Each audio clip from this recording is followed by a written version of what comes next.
तू सामने वाले घर में देख, सामने वाले घर में बंदे हैं। हाँ हाँ हाँ, देख देख, कार 98 है तेरे पास, शॉट मार। बढ़िया बढ़िया बढ़िया, विक्की साइड से फ्लैंक कर, मैं जा रहा हूँ, देखो सामने देख रहा हूँ। बढ़िया बस। अच्छा भाई 2 मिनट होल्ड कर, मैं आता हूँ। हैं कहाँ गायब हो जा रहे हैं बार बार? जल्दी आ, स्क्वाड ने रश कर रखा है इधर।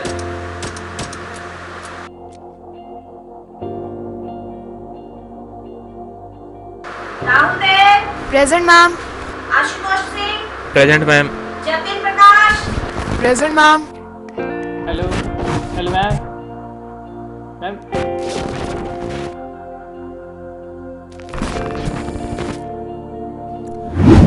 नास्ति विद्या समो बंधु, नास्ति विद्या समय सुहृत्, नास्ति विद्या समय वित्तम, नास्ति विद्या समय सुखम। Hello ma'am. Ma'am ma'am, my wifi is not working properly. Hindi Hindi का पीरियड है, समझ नहीं आ रहा? पापा को बोलो वाईफाई सही करवाएं।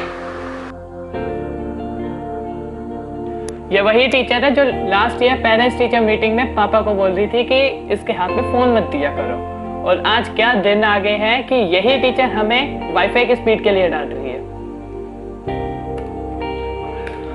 अरे एक बात बताना तो मैं भूल ही गया। Let me tell you something about myself and the movie, ताकि आपको टॉपिक को थोड़ी सी समझने में आसानी हो।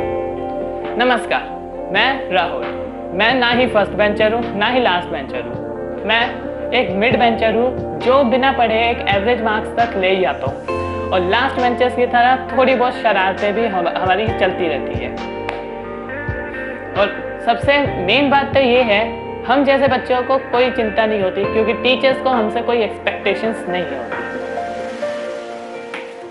Yes yes ma'am, present. हाँ, कल मैंने आपको 3 विषय दिए थे जिस पर आप सबको अपना दृष्टिकोण विस्तार पूर्वक बताना था, तो पहले कौन बता रहा है? अब मेरी बारी आएगी।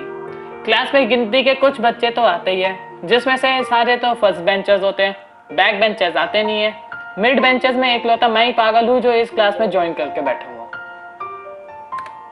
सबसे पहले राहुल अपने विचार व्यक्त करेगा। मैम मैं बाद में सुनाता हूँ ना, पहले 1-2 बच्चे से और सुन लो। राहुल जल्दी सुनाओ। मैम कौन से विषय पर बताइए?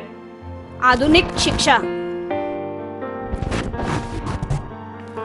नमस्कार, मेरा नाम राहुल है और मैं अपने कुछ विचार या सोच एक बहुत ही महत्वपूर्ण विषय पे दर्शाना चाहता हूँ, आधुनिक शिक्षा। कोविड-19 कोरोना नामक कीटाणु ने इस दुनिया के सभी तौर तरीकों को बदल के रख दिया है। कुछ भी अब पहले जैसा नहीं रहा, और एक विद्यार्थी के तौर से देखूं तो शिक्षा का तो पूरा नक्शा ही अब इतिहास की किताबों में छप के रह जाएगा। अब तो शिक्षा को हम ऑनलाइन शिक्षा के नाम से जानते हैं। सभी बच्चों को अपने फ़ोन पर बैठ के बस सुनना है और प्रेजेंट मैम बोलना है। कोई गेम खेल रहा होगा तो कोई कुछ खा रहा होगा, कोई हाजिरी देकर सो जाता है, कोई आपस में बात करने लगता है। तो उन 20 में से भी 1-2 स्टूडेंट होते हैं जो टीचर की पढ़ाई हुई बात को समझते हैं और याद रख पाते हैं। तो इस हिसाब से देखो तो आधुनिक शिक्षा का तो कोई फ़ायदा ही नहीं है, तो सिर्फ नुकसान, वो भी बच्चों के भविष्य का।